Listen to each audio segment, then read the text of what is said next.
the catch of the week, if you will, in the Valley of the Sun, as Kyler Murray, he's back. Good old Kyler Murray here. The rather famous independent study clause. We're all talking about it here in sports radio. Well, after days of silence, Kyler finally spoke. Why not? I learned when I was a kid and I went to Disneyland, it is a small world after all. So Kyler Murray was very defensive when he addressed this issue. He said there's multiple different ways to watch film. Of course, we all watch film. He ranted to reporters, and that does not need to be questioned. He said, I always love when the athlete explains what can be questioned and what can't be questioned. That's a solid strategy. He went on to say, quote, I refuse to let my work ethic and my preparation be in question. Okay, too late for that. Cat's out of the bag. I've put in an incomprehensible amount of time in what I do, said the little guy. In fact, just to prove I'm not making this up, we actually have some audio. So let's go to the audio tape, as Warner Wolf would say. Here's Kyler Murray, some of his musings to the media. There's multiple different ways to watch film. There's many different ways to process the game. There's many different ways quarterbacks learn the game and break the game down. Of course, I watch film by myself. That's a given. That doesn't even need to be said. But I do enjoy and love the process of watching the game with my guys, the quarterbacks, my coaches. And I think you can ask any quarterback around the league. The camaraderie in that room, the passion that goes into it. Every man in that room has a job. Every man contributes in different ways. Yeah. Kyler also, I think he said this. Maybe I made this up, but he likes multitasking, playing the video games and watching film at the same time. Anyway, keep in mind this whole thing is fugazi because Kyler signed a legally binding document that questioned his work ethic. It wasn't some hack in the media. It wasn't some, you're a hater on the radio. No, it was the team that he plays for. Now, Murray said the reaction from the media and many of the fans has been, quote, disrespectful and almost a joke. But listen to the one about work ethic, though, because this is the money quote. So I want to play this one here. Here's Kyler on the work ethic. I refuse to let my work ethic, my preparation be in question. I've put an incomprehensible amount of time and blood, sweat, tears, and work into what I do, whether it's football or baseball. People can't even comprehend the amount of time that it takes to do two sports at a high level in college, let alone do it, be the first person to do it ever at my size. He referenced his tiny size. That's good. He realizes it. All right. So now Murray going on and ranting like this, we'll get back to that in a minute. But the rest of the story, it got even better late in the day on Thursday. And if you didn't follow along because you actually have a life and you don't pay attention to all this stuff, you're not obsessed like some media hack, you might have missed it. So we have learned that the Cardinals have caved in. They fell into the Grand Canyon and removed the independent study clause in the $230 million contract with Kyler Murray. Good afternoon, good evening, and good night. In a prepared statement, the football team of Arizona said, quote, after seeing the distraction it created, we removed the addendum from the contract. It was clearly perceived in ways that were never intended. The team said, the quote continued, our confidence in Kyler Murray is as high as it's ever been, and nothing demonstrates our belief in his ability to lead this team more than the commitment reflected in this contract, close quote. So the immense pressure from Kyler Murray and his posse were able to convince the Cardinals to rip up the clause. Oy vey, as my grandfather would say back in the day. So let us discuss the question. What do you make of Kyler Murray able to convince the Cardinals to do the backpedal drill at the scouting combine? So I've got Lorne Michaels, GPS, and Poltergeist. And we will combine all of these things together, and we are going to make a miniature bobblehead doll is what we're going to make. All right, so This Kyler Murray contract clause story keeps getting better and better and better and better and better. I'm almost bummed out the weekend is here because I will not be able to opine from the bully pulpit about this story. It's the golden goose. If you do a job like this, for most of this week, the NFL world has been in a feeding frenzy. Imagine in that cartoon bubble over your head, piranha, and they smell blood in the water. And now the little fella has had such a conniption fit that the Cardinals have turned into the trope of the French soldier, and they've retreated. They've raised the white flag. They've said no mas. The guy that's the size of a toddler had a meltdown, and it's like, wait a minute, okay, you don't want us to monitor your video games? Play as many video games as you want. We don't care.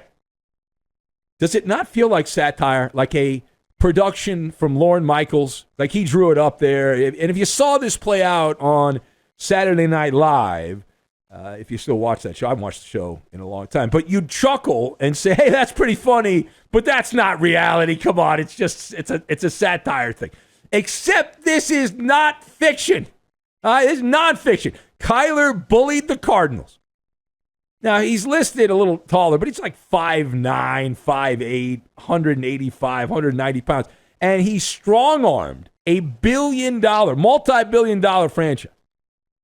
And the thing about it, which is crazy, is because Kyler was so upset, he was frosting at the mouth there. But this actually makes him look worse. He did the impossible. It was already bad enough. Now he made it look, now he's worse. He's such a schmendrick. He doesn't even realize it. The whole world knows you'd rather play video games than watch game tape. And now you're admitting that 4 hours a week of independent study is too much. I can't commit to that in the contract. You got to take that out of the contract. And so what you have here is the definition of the Napoleon complex. That's it. It's appropriate. If you're doing it anyway, why would you have to have it taken out? 4 hours is nothing, dum-dum. And this is a dead giveaway that Kyler is a little short on self-esteem. Now, part B of this, it's not just Kyler. This is the perfect matchup. Why did the Cardinals back down so easily? Well, this part is also revealing, unmasking the truth. And think of this like The Wizard of Oz, the classic film. Arizona's front office is filled with lions, not Detroit Lions, cowardly lions. They thought, you know what, I am going to hold Kyler Murray to a basic standard of work. I dare to do that. And it turns out they didn't have the intestinal fortitude to do it. They were wrong. They need to get their GPS adjusted. And right now, they're at dysfunction junction. What's your function? They need to travel down the yellow brick road to the Emerald City. The Cardinals and Kyler Murray are a match made in heaven. And if they were a sauce, they wouldn't be honey mustard. They wouldn't be barbecue. They would be weak sauce is what they would be. And I think they ought to change the name. Like the mascot, the Cardinals. There's the St. Louis Cardinals of the baseball team. Nobody really cares about the Arizona Cardinals. They should change their mascot from cards to pigeons because this franchise is pigeon-hearted. That's what they are. They're gutless, they're spineless, and they are the biggest laughingstock in the entire NFL, which is appropriate because Kyler Murray is also the laughingstock of the NFL right now. That they briefly attempted to hold their quarterback to the bare minimum standard again, giving him the riches of Solomon, a $230 million contract. And then when the moment of truth got there, they became flaccid because he grumbled. And now Kyler, he can do whatever he wants. He's got free reign. You can play video games all night. Don't ever watch tape again. Burn the midnight Fortnite oil. Knock yourself out. Knock yourself out. And taking the clause out, while it looks terrible for Murray, it looks even worse for the Cardinals. You can't put the toothpaste back in the tube. What's the point of taking it back? Everyone knows about it. Everyone knows about it. All right, last word. So what do you make of the group of people that are defending Kyler Murray's poor study habits? Because now that this is out of the contract, people say, well, Kyler works hard. Look at all of his accolades. And that's one of the things Kyler referenced. We played the sound there. But the way I would analyze this, the way I'm going to analyze it, it's a social club of fanboys and jock sniffers. You have lemmings who have canonized the athlete, in this case Kyler Murray. They adore these guys so much that the athlete can do no wrong. They're wearing cardinal-colored glasses. It is hero worship. Right? Hero worship is what it is. And these guys are God's gift to humanity. And with Kyler Murray, with this story, there's another variable. We are in the age of the lazy. And Kyler Murray is the archangel if you're a slacker. Like if you don't like to put work in and all that, Kyler Murray is like the person you turn to. Like he's in the NFL, he's making $230 million. The team asked him to do the bare minimum. He said, I don't want to do that. I don't want to do that. And the team caved in. Right? So they can rhapsodize about his laziness. And the Cardinals supporting bad behavior. Man, crazy. And as far as Kyler attempting to defend himself, as you might imagine, he came up short. He knows a lot about that, saying it was disrespectful and almost a joke. It's none of those things. Accountability. It's one of the things that's going away in a lot of parts of society. And in the NFL, it's going away now. The Cardinals are the living, breathing embodiment of that. That if you raise a big enough stink, that the team will back down. But this story, the way I look at this story here for Kyler Murray, if he thinks this is going away, wrong. You might want to call an audible here because can I welcome you to meet my friend Poltergeist? Because for Kyler Murray, this is going to be Poltergeist. It is a ghost that will haunt him. With all kinds of disturbances and all that, loud noises, objects being moved and destroyed around him because it ain't going away. Just like when Sam Darnold got caught and he got caught on a mic by NFL Films. Remember, they were playing the Patriots. He was at the Jets. And I'm seeing ghosts. And Sam Darnold has now changed teams. And when people bring up Sam Darnold's name, they bring up the ghost thing. And with Kyler, it's going to be, can you believe this guy is such a lethargic bum? He loves video games so much more than his job that the team had to put a clause in the contract so he'd watch video, and then he raised such a hullabaloo that they had to take it out. Wild times, wild and crazy times.